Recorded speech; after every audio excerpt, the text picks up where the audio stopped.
man looks into space and does not regard the small as too little, nor the great as too big, for he knows there is no limit to dimensions.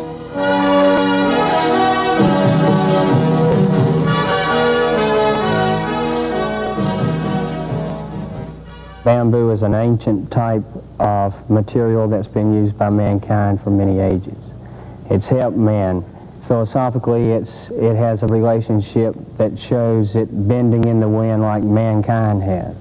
So I was taking the philosophical aspect and adding other things to it that was pleasing. I can put large-scale sculpture pieces in places that does not normally have large-scale sculpture. They are mobile. The mobility of these pieces is representative of the mobility of the contemporary man. Many times people have moved 5 or 6 times in a year.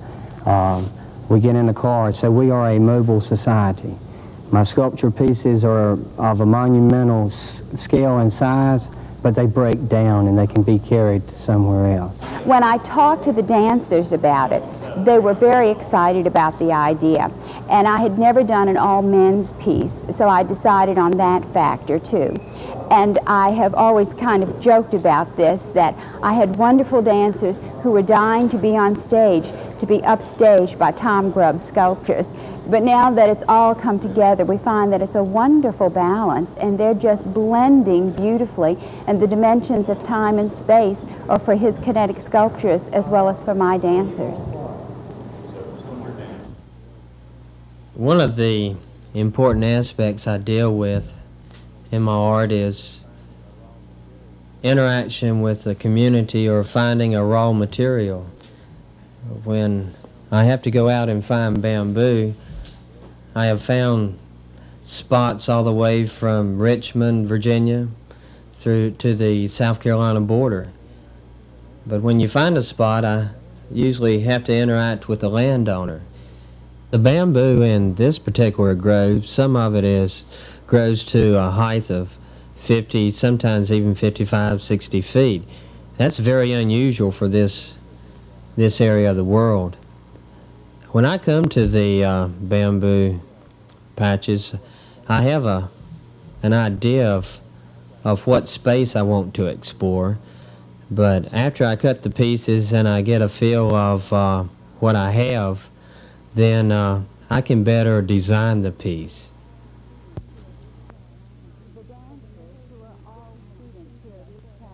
The dancers, who are all students here at East Carolina, had been rehearsing with me in the studio for about 3 weeks before I felt comfortable enough to invite Tom in to see what we were doing. I didn't want him to see us through that period when we're struggling for the next step, because I certainly didn't want him to be discouraged about doing this piece with me, which is so dear to my heart.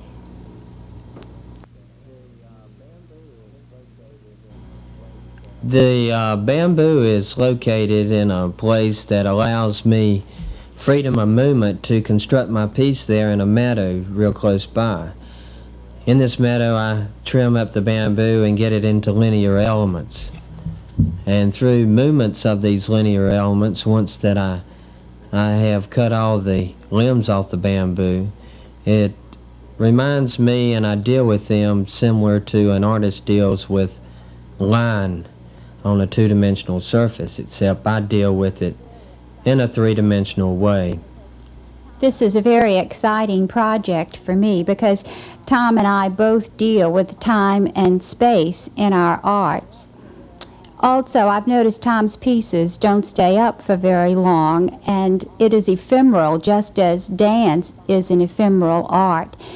And so that's another bond that we've shared in this project. During the past year, I had thought of performance in relation to my sculptures. The total aspect of me going to get the bamboo, binding them up into bundles and carrying them to an area where the piece is actually constructed, all of this takes on aspects of a performance.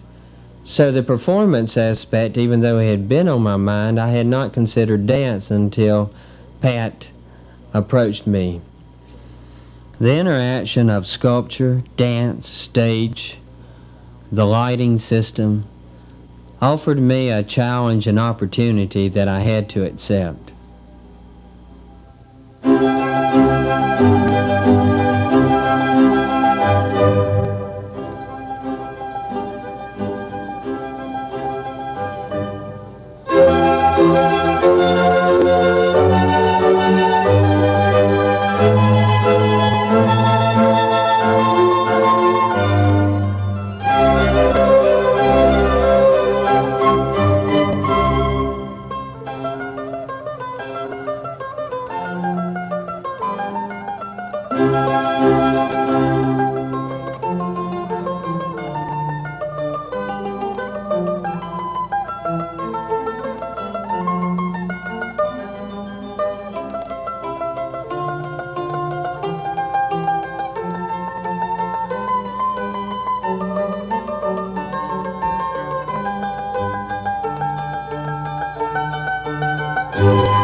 The dancers were very curious about what we were going to do on the stage once the sculpture got up there, because I did indicate to them that there were certain areas on the stage that they could not go to because there would be sculpture there, and also that there would be sculpture overhead. And we had movements in the dance where the dancers arched skyward, and it was one thing to do that in the studio, and then quite another experience when they were on stage and they arched, and there was Tom's magnificent piece floating above them. So suddenly the dancers said to me, it's as if we exist, another 12 feet further up now that there's that piece to relate to. And then at the end, when we had all the dancers coming in and they were bringing in Tom's ropes so that we were completely fracturing the space that we had started with, that was another element that was a grand collaboration. Well, at first I really didn't understand what the sculpture was going to be like. When she said we were going to be working with a sculptor, I didn't know whether the dancers themselves would be moving the sculpture or exactly how it would work. And then Pat came and told us that mainly it was just to define the space that we were dancing in, and then, we would be bringing on the ropes to define the space also. So it's been real exciting. The sculptures that I put outside never had a device that I could suspend them from the air, that they were all planted on the ground. Dealing with the dancers and mechanism so I could suspend it, I felt that it would give it a lighter feel, and that the dancers would interact with the piece similar to the spectators would outside moving in and out of the sculpture. I actually started thinking about Tom's pieces in relationship to dance when they were on the university lawn across the street from my house. I was drawn to move around in the environment that Tom's pieces created, and that environment inspired me to want to go further in creating movement in conjunction with Tom's sculpture.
thing about it, coming onto a stage setting like this with my sculpture pieces, I was dealing with time and space inside the way I dealt with time and space outside.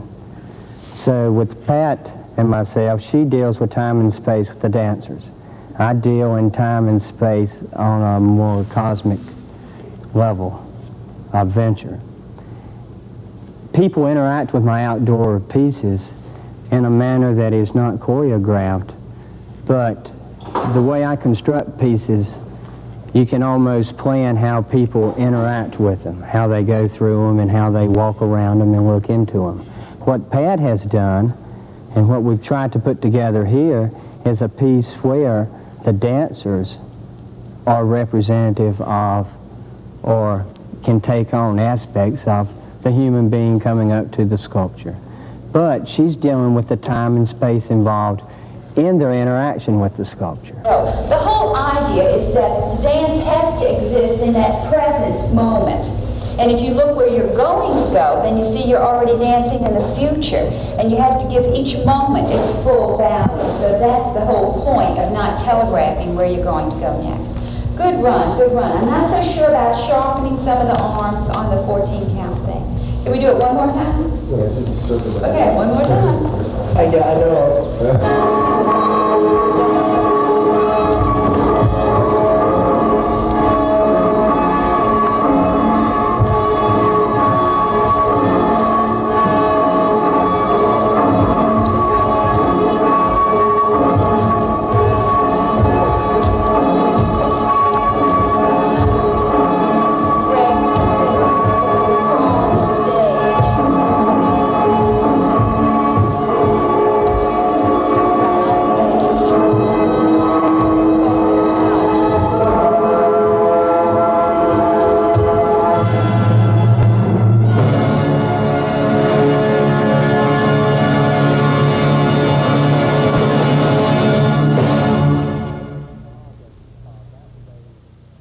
The problem involved of activating the space that I have on this stage, I had to have considerable backstage help from a crew. When the curtain falls, we have limited amount of time to get all the sculptures off the stage. This in and of itself was a limit in my design. And near the end of the performance, the dancers interact with the sculpture by bringing ropes across. When they bring ropes across, this touches the dancers and the sculpture and they become one, and they start fracturing the space of the stage with cross diagonals. Well, I think it's a wonderful thing to do because of the collaboration with the dance people and the people from the art department. And we're going to try to do more and more of this sort of thing. We've already started to collaborate with the people in the School of Music, and we're bringing them in to compose new pieces. For this particular concert, we have someone who's doing a piece on a Moog synthesizer. And of course, this piece that we're talking about today is being done with Tom Grubb, who's an MFA candidate in sculpture. And I think that's one of the wonderful things about the arts at East Carolina, is because we're all starting to collaborate and put it all together.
As a sculptor, I had in the past just dealt with form and shape and color. Working on this collaboration with Pat, with dance and light and the stage, I found that using all these many different elements, that one could develop an image and an art form that would have a great deal of impact. As a choreographer, I've collaborated with directors, lighting designers, and other dancers, all of them persons who are trained in the theatrical performing arts. But this project with Tom, who did not have a theatrical background, was really the most exciting presentation I've ever worked on. It was a blessed project, and I hope it will happen again.